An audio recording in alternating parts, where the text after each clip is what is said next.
I've always been interested in different ways that people come up with to challenge themselves in video games.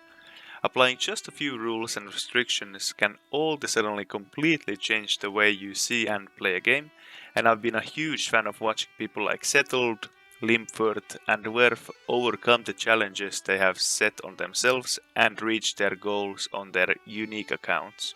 Things like area restricted self-sufficient accounts, accounts that have their movement and progress tied to their EXP gained, and all kinds of other fun ideas that make for a great series. Being inspired by this in the past, I tried to make a similar series in World of Warcraft, a series that I called Fists Only Paladin.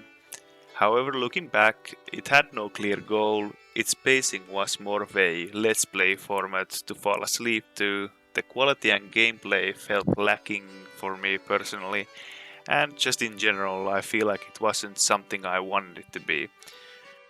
But why am I bringing this up now? Because today I'm starting a whole new journey with the same idea but a different approach and a clear endgame goal, the Red Proto-drake.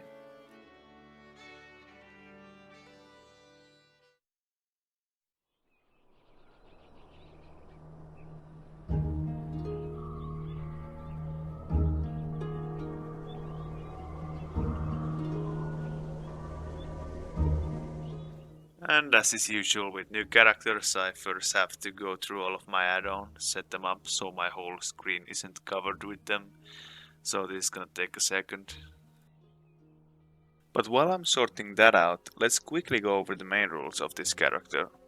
So first and foremost, Punchline, aka my character, can never equip a weapon and will instead fight with his fists throughout his journey. This also applies for shields and offhand items, so basically my hand slots will be kept empty throughout the entirety of this series. Second, Punchline will be completely self-sufficient. This means no trading or using the auction house. So if I want blacksmithing gear upgrades, for example, I have to level up blacksmithing myself and just make them for me. If I want flasks, I need to pick up alchemy and make those as well. If I want stat increasing well-fed food, well, you get the point. Everything must be made and acquired by myself, even if it means picking up and then later dropping professions when I'm done with them. Third, I'm not allowed to group up with other players or get other forms of external help, such as mob tagging, where I tag a mob by landing the first hit and then another player finishes it off for me, giving me crate and loot. The obvious exception to this grouping rule will happen at max level, which is 80, when we're going for the heroic dungeons, but I will elaborate on that later on in the series. For now, just trust that the rules for that will be strict and I will not be carried to the achievement. And rule number 4 is that I can't go deep into the holy skill tree, nor am I allowed to stack spell power specifically, and the simple reason for this is because I want to keep things in the theme of punching things down instead of casting things down. I am still allowed to use things like exorcism and consecration, but I won't build my character in a way where those abilities are the things carrying me instead of my punches. But yeah, no holy shocking and casting myself to victory. And as a little extra note, I'm not allowed to specifically ask for buffs, but I can keep random buffs that the other players grant me. And also, this is not an Iron Man challenge, so talents, professions and uncommon and above items are allowed. Any other important things or questions I will answer later on when they are relevant. So with that being said, let's begin the journey. And there's the first of many level ups, level 2. And here's the first handing of the character. What exciting times we're living right now. Off to a beautiful start with the series. I kind of forgot to record the rest of the starting area and I'm already running out of it, so in order to recap, here's what I did. I met the local wildlife and made belts out of them, beat up some trees and took their arcane silver, took a trip to a lovely shrine and paid respect to the blood elf culture, ran around collecting some rotting paper because this guy wanted me to. I met some cool elementals and got acquainted with their boss. I visited my Paladin trainer and got 3 new abilities: Devotion Aura, Blessing of Might and Judgment of Light. After that I was running out of the Blood Elf starting area and into the Falcon Wing Square. And I was making my way to Silvermoon until I stumbled upon this quest that wanted me to kill 8 spooky skeletons. Now, welcome back, you're up to speed now. I'll try to make sure that doesn't happen again, but you know, live and learn. But anyway, here's 6 out of 8 villagers slain, goddamn. And here's the quest complete. We can keep making our way to Silvermoon City. And the reason why I made a beeline straight to Silvermoon City instead of stopping to do the quests is because I want to get Herbalism and Alchemy unlocked as fast as possible, so I can get started with those. With Herbalism I can pick up flowers and plants, and with Alchemy I can make potions and flasks out of those said plants. And I'm also gonna need Herbalism for things such as Inscription later, so I can make my own glyphs, but that's for later. But yeah, Alchemy is really good early game. I can make some strong potions like 4 strength potions, 50 armor and healing and mana potions, so it's really good to have.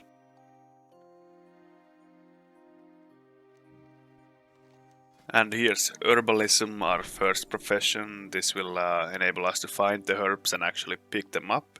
And next up we have Alchemy, our second main profession, and this is going to allow us to make those potions out of those herbs, and this is the potion making screen where the magic happens. And now that we have our professions from Silvermoon, I'm gonna Hearthstone straight back to Falcon Wing Square and start knocking out those quests that I already have. But before we get to those quests, I'm gonna buy myself a nice little bag just to increase my quality of life and have more backspace so I don't have to run between vendors all the time. Oh, there's level 6 from Discovery XP actually, that's something that doesn't happen every day. 6 out of 6 mana crystals. And there's Talis the Hungerer.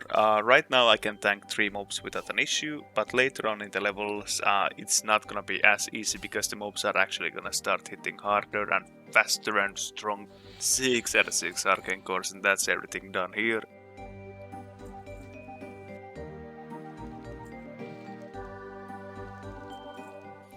And now that we hit level 6, we unlock 2 new abilities from the Paladin trainer. First Holy Light rank 2 and second Divine Protection. It's a bit of nice utility to have that helps me survive longer. Gonna go ahead and pick up all of these flowers around me for some nice Herbalism training. These blood thistle herbs are quite convenient with the spell power that they give. They're definitely gonna come in handy later on. And here's the big level 7. We don't get any new unlocks on this level. The way skill unlocks, for example, work in this game is that they unlock almost every odd level. So basically, level 4 you get new skills, level 6, level 8, level 10 and so on.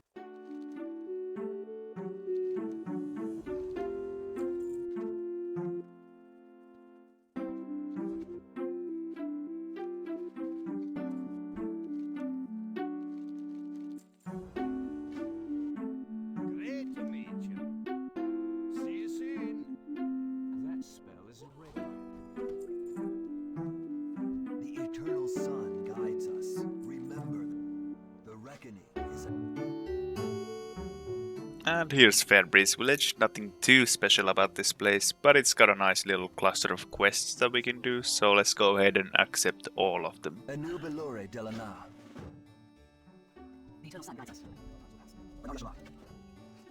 I'm also gonna use this chance to cook some of the eggs that I've looted from the Dragonhawks. And here's one of the first secondary professions, which include cooking, first aid and fishing. And if you can remember me talking about stat increasing well-fed food in the intro when I was going over the rules, well, this is the profession to do it.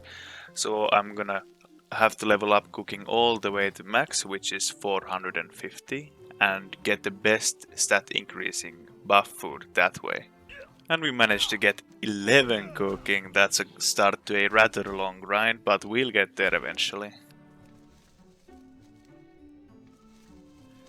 And there's 20 Herbalism. This is actually quite a big level, because this allows us to pick up Earthroot now if we find any, which is one of the ingredients to make the Elixir of Flying Strength, which gives us 4 strength. And speak of the devil, what do we have here? Just gotta get up there and we'll finally have our strength elixirs unlocked. I went a little crazy and made myself some defense potions as well, but now we finally have access to our strength potions and our defensive potions. Plus 4 strength, plus 50 armor. It doesn't get any better than this. Victory lies ahead. Death to all. Glory to the Sindora. Another shalom. We will have joy.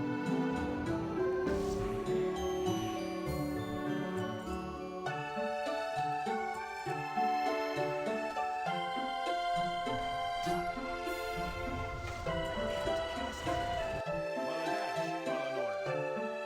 The reckoning is at hand. Remember.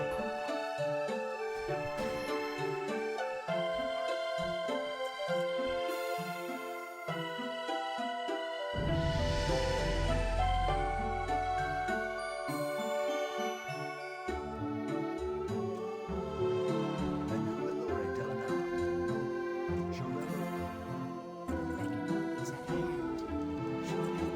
Our enemies will fall. We will have justice. Adieu, Belore Delana. Farewell. State your business. Keep your wits about you. And there's level 10, a big level, because not only do we unlock some new abilities, but we also unlock the talent tree. And this is where the specs come into play, which I mentioned before. We have the Holy Tree, the Protection Tree, and the Retribution Tree. And starting from level 10, every level up will grant us a new unspent talent point that we can spend. And right now I have a few choices to make. I could go with Seals of the Pure to increase the damage of my Seal of Righteousness, but since it scales with percentages and our stats are pretty low, if we were to invest 5 points into Seals of the Pure right now, it wouldn't give us that much value, so I don't think I'm gonna go for that just yet. I'll go for that later. The same with Divine Strength. Even though increasing our total strength is all nice, we still don't have enough strength as it is to justify spending 5 whole talent points into that. So that leaves us with the only viable choice, which is Benediction. Obviously we're not gonna go with Deflection because we cannot parry without a weapon. So the reason why we're going with Benediction to start with is not because Benediction itself being that great. I mean, obviously 10% of instant casts are pretty nice in the long run, but the next rows are really good. So we have Improved Judgments. With 2 points we're gonna decrease the cooldown of our Judgment spell by 2 seconds, meaning our Judgment will be an 8-second cooldown instead of 10. We will also have Improved Blessing of Might, which just gives us more flat bouncing power. But the real kicker that is going to make our life a lot easier and faster is Pursuit of Justice here. Reduces the duration of all disarm effects by 50%, which is irrelevant to us because we are disarmed already. But the next part is important, and increases movement and mounted speed by 15%. So this 15% actually adds up, especially if I end up kiting things into future, possibly. But having that 15% mount speed as well as running speed, it just cuts down the traveling time tremendously in the long run. So it's a really big quality of life upgrade as well. But all in all, now that we have talent points unlocked, we have something to look forward to every level up. And some of the talents are really big and are going to power spike us a lot. So that is very cool. And now that we hit level 10, I used the Hearthstone to get back to Falconwind Square. We're gonna pick up the new abilities that we unlocked, but also cook some of these link steaks that we have to increase our cooking level and make some more well-fed foods. And there's everything cooked, 29 cooking, not bad. We got some big abilities this time around. We got Lay on Hands first off, which basically just heals us to full. And we got Devotion Aura rank 2, which means more armor. And Hand of Protection, which is basically just a physical bubble, meaning that physical attacks cannot hit me for 10 seconds, but at the same time I cannot hit anyone back physically for the same duration.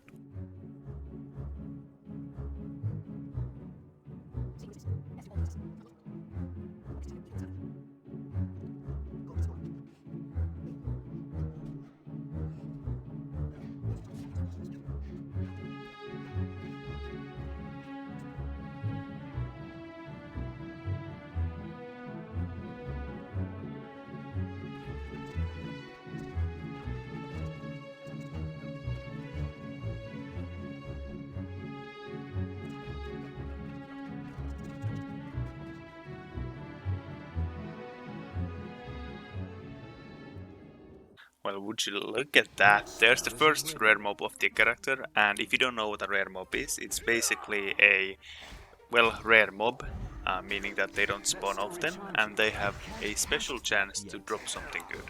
So usually it's just some leveling green. So let's see if we're actually lucky enough to get an upgrade here.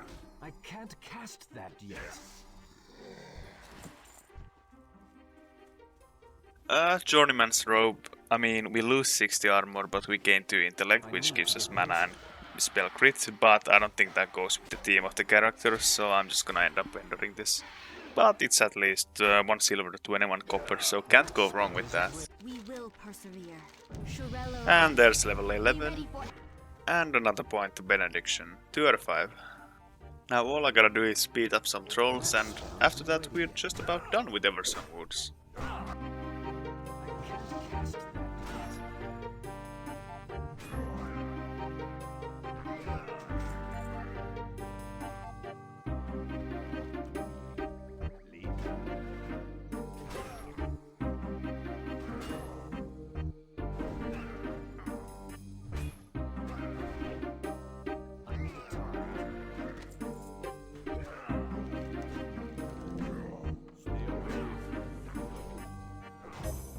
And so the trolls were beaten, and now it's time to cash in all of these quests. You gotta love when you have multiple quests to turn in one hub. It's such a dopamine rush to just hand in 5 different quests and see that XP bar just skyrocket up.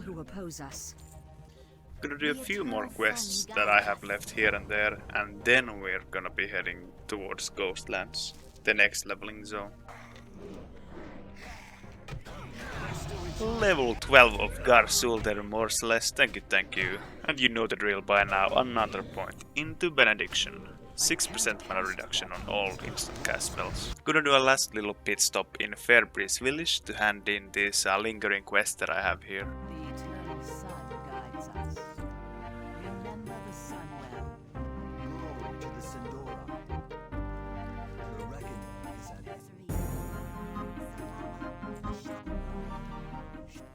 And we're finally making our way out of the comfort of our starting zone Eversong Woods and moving towards the next area, which is gonna be quite challenging, the Ghostlands. And with the Ghostlands ahead of us and the challenges that it will bring, I feel it's appropriate to call the first episode here. 12 levels of progress, not too bad. And if you've enjoyed the series so far, feel free to like the video, subscribe to the channel as that would make me very happy. And also give me some feedback in the comments below. What you think I should change, what do you think of the rules, etc, etc. Anything you can come up with, I'm here to listen. And with that being said, thank you for watching and I'll see you in the next one.